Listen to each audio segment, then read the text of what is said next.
truth is, I'm never going to become a great musician. I'm probably never going to have a music career.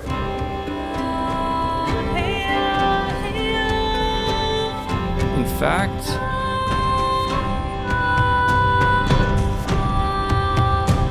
I've never really wanted one. I've never been a performer, never dreamed of being on stage or even playing in front of anyone. But I've always dreamt of writing songs, of making music of my own. Playing guitar, for example, was more a means to creating songs than anything else. But I'm just not a very good musician. I never was. In fact, I started out as an awful one. Sorry, old neighbors. It's true. And it doesn't really bother me too much anymore. I'm less ashamed of it, less self-conscious. And as a result, I enjoy it more than ever. Writing music, that is. I make all the music you hear on this channel, for example, including what you've been listening to so far. So, how did I get to this point? For the sake of turning my story into a video, let's pretend I did it with a plan and a purpose. That will give me an excuse to practice some basic storytelling and editing. Let's get started. Step 1. Know what you are not. Also known as be mindful of the opportunity cost. I don't really practice guitar anymore. I did as a teenager and I was okay for like a summer. When I say okay, I mean technically. I used to practice this first minute of a song called Glasgow Kiss by John Petrucci, and I practiced it a lot. I also did other exercises and was able to play scale runs pretty fast, and I did some decent stretching stuff. But, and this is a big but, it didn't make me a better songwriter. It didn't translate into any musical ideas. It was mechanical, not really very musical. And I didn't have the ears to pick out what was going on with the music underneath, or I just played along to the notes and the lead line I was practicing. That's all. So it turns out I'm no John Petrucci. Honestly, I didn't know what I was doing. I just thought it was cool to be able to sort of half play a John Petrucci part. At this point, I didn't understand the difference between A minor and C major. I knew they were the exact same notes, but not why the order mattered. And I had already figured out I didn't hear music like some of my musical friends. I had no idea what they talked about when they talked music. I felt like a blind person among people describing a scenic landscape we were all overlooking together. I was completely lost. In fact, I opted out completely from any sort of ear training because of this feeling. I thought it was a waste of my time since I was a hopeless case anyway. I also sucked at rhythm and playing tight. So I definitely needed a game plan to justify owning a guitar. This is where the concept of opportunity cost becomes relevant. Opportunity cost is the benefit you miss out on, and that could have been derived from an option not chosen. In this case, the benefit I missed out on would have been better ears, from hours and hours of ear training, and or me playing a bit tighter to a click or drum beat whenever I needed to record an idea. But the crucial point here is that I thought the benefit I could possibly get from putting my time into this would be so small due to my complete and utter lack of natural ability that it just wasn't worth my time. My time would be better spent on something else. Which brings me to step 2. Know what you are. I was always academically inclined, and I was now in a situation where I wanted to create songs, but didn't trust my ears to pick out minor from major, felt like a fraud whenever I played guitar, was incredibly low on confidence in any of my musical abilities. The peak of all my songwriting attempts sounded like this. We see the signs of dying days before bloodshot eyes. We are the one true keepers of our truth we all despise. We dream of fortune, dream of greed, while die from this need.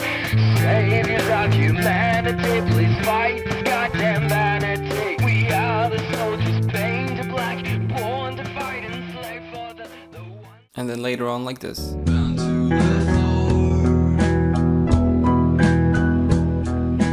No locks on the door. No knife or eye. We pray till we die. A preview of the latest fix. A contest with some mindless hicks. Dying to be on that list. What's the purpose of all? Yeah, not very good. And not very easy for me to watch. So what to do now? It didn't take me that long to figure out there was really only one answer. So I turned to music theory.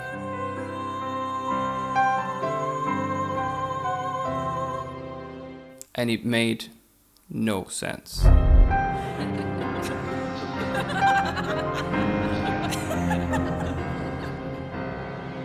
To make a long story shorter, let's fast forward a few years.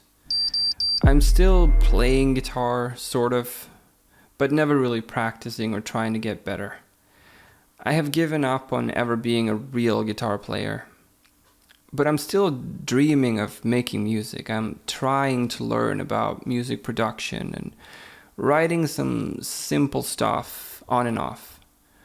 I'm still struggling with theory, and I'm mostly looking up chord progressions online to get some sort of validation on what chords I can use. This is going to sound weird to most of you out there probably, but at this point in time, the trust I had in myself and in my abilities was so low that the only way for me to know if two chords could be put together was if someone else had done it before.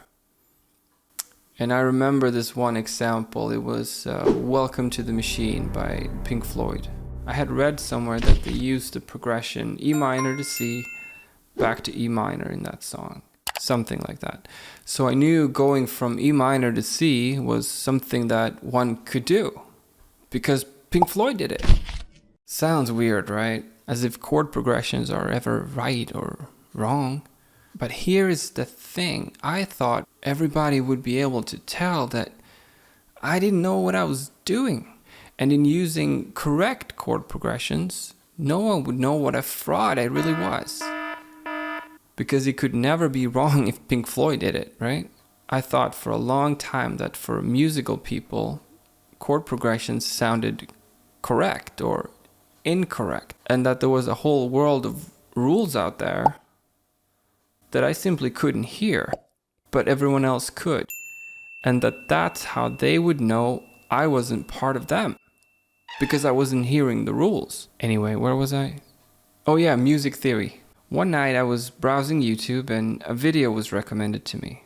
Some guy named Rick Beato. Never heard of him. What makes this song great? Blink 182. Huh. I like Blink. Never heard anyone refer to them as great before though. Interesting. So I click it. Hey everybody, I'm Rick Beato. On today's Everything Music, we're starting a new series called What Makes This Song Great?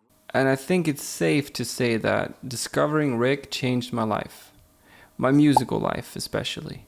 But even how I feel and think of myself as a person today.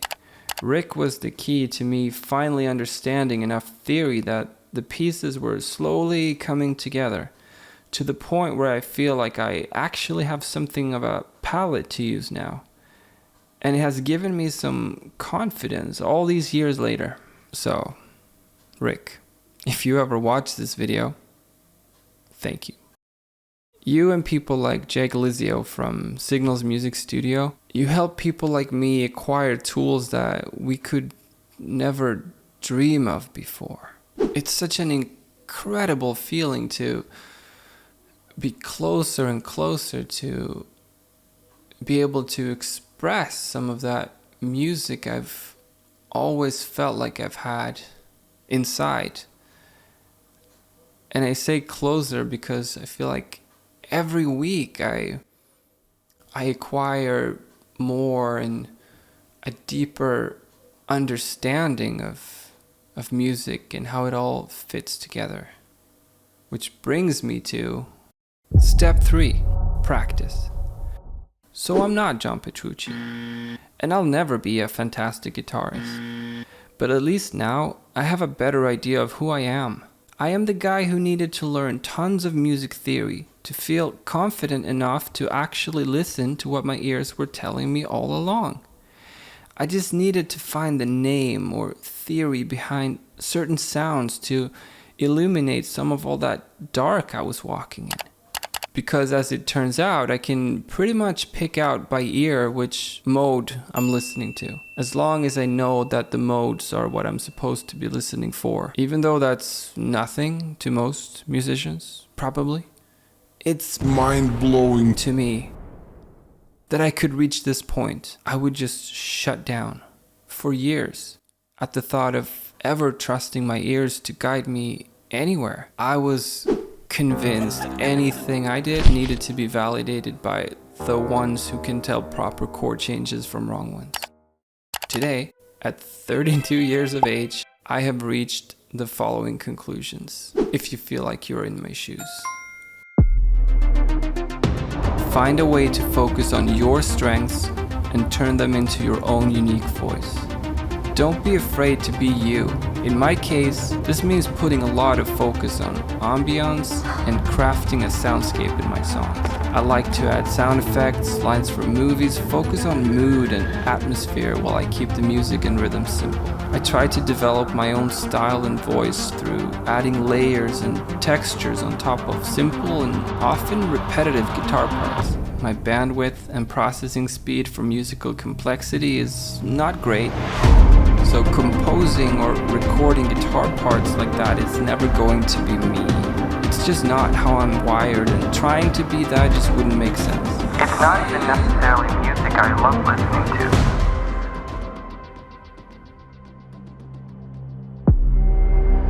to. Find people who can help you with your weak points, because time is limited. If I ever put out a serious record, I would love to find a drummer, a bass player, a singer, an engineer, and a producer. Actually, even a guitar player. My passion is in creating the music, not necessarily even playing it. And that's why I focus most of my time on practicing theory, arranging, composing, rather than practicing guitar techniques. My point is mainly this.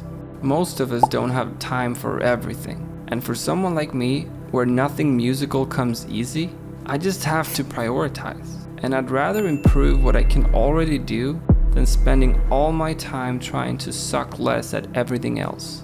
To me, it's worth more developing my own voice and style, and it's way more fun and fulfilling. Opportunity cost, once again.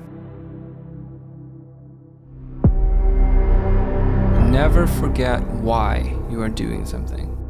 I've never had as much fun making music as I do now. And a major reason is because I'm not trying to do any of it for the wrong reasons anymore. Nor am I trying to pretend I am something I'm not. And I'm not even trying to hold on to ambitions I don't even have, but thought I was supposed to have. I'm just having fun learning and trying different things, finding what I like and experimenting with different styles and instruments. I also feel like I'm improving faster this way than I ever have before. Training your ears is never a waste. As it turns out, even I was able to hear things I could never dream of being able to hear. A lot of what I believed as a teenager about my own abilities were total lies. I made it all up and just shut the door on that stuff. Out of fear, mostly. Shame, perhaps. Sure, I still don't have very good ears, and I'm not gifted with natural musical ability, but that doesn't mean I can't improve. And with age comes maturity. As a teenager, most of us want to impress our peers, and we want to seem like we have it all figured out. We don't want to seem unsure, unable, vulnerable. I'm not afraid to be exposed as a mediocre guitar player, because it's actually not important to me to be a good guitarist. I'd rather spend that time crafting little songs or musical pieces. Which reminds me of step number 1 once again. Know what you are not. Willing to put in the hours required to take my guitar playing to new levels. Be mindful of the opportunity cost. It's worth more to me to focus my time and efforts on composing and arranging music. Making music is my main goal, not being a good guitar player.